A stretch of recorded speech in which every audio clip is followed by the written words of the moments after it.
The bullishness on Nvidia continuing this morning, the chip maker getting an outperform rating from Loop Capital, which set a Wall Street high price target on the stock of $1,200, implying a 65% upside. But the highlight of the note is this: we're going to party like it's 1995. That's, of course, referring to the dot-com bubble of the 1990s here. I mean, this is fascinating to me. I mean, this is Ananda Brewer leading on this note here. That $1,200 price target, which is a 63% appreciation.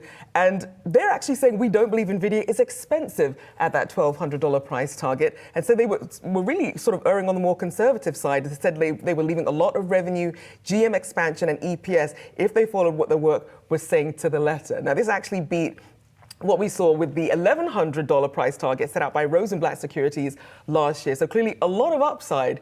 You have to wonder, can Nvidia meet these lofty expectations here? Really lofty, and it looks like the average price rating is around the 750 range, so very much so outpacing the rest of the street when it comes to their thinking. But also, I saw that Barclays increased their price target on the name this morning as well, from 650 to 850. So I have to wonder too, I spoke with Steve Sosnick about this earlier this week, the degree to which February 21st is going to be such a critical event for the markets. It feels like it should be CPI day, like we should be treating it like a blowout the rundown day on our coverage end of things, because we are watching Nvidia so closely. There's so much froth around this name. If they don't come through, which in their last print they beat on everything, and still the market dipped after their earnings print. So if we see that action again, that could be a very critical event for markets next week. It's true. They basically have to beat the beat. Right. Like it's lofty expectations, but I mean, look,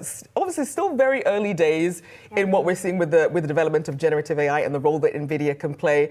Also looking at some of these other semis also benefiting here. You've got Applied Materials, you've got SMIC, which continues to be the one that's also benefiting from the generative AI boom and not riding Nvidia's coattails, but at least if Nvidia is that ship that's lifting all boats, as you mentioned there, you do have to wonder then when they do report earnings on the 21st, what does that mean when you do have this hyper concentration here? Well, and it's so interesting because when we were talking about this, just as of a minute ago, Supermicro Computer is starting to erase their earlier gains. So I wonder too, as we get closer to the earnings print, are we going to see some profit taking, and how is that going to lead to more volatility in the space? It's all fun, and it gives us lots of good stuff to talk about. It's true. I mean, and you know there's going to be some profit taking. I mean, I'm sure people don't want to pull out too early here. Right. I mean, especially when you're looking at a $1,200 price target on Nvidia. It's crazy. But clearly, you know, after the tech rally we had, some uncertainty about the macro environment, Fed looking at holding longer than people expected before we get those rate cuts. So,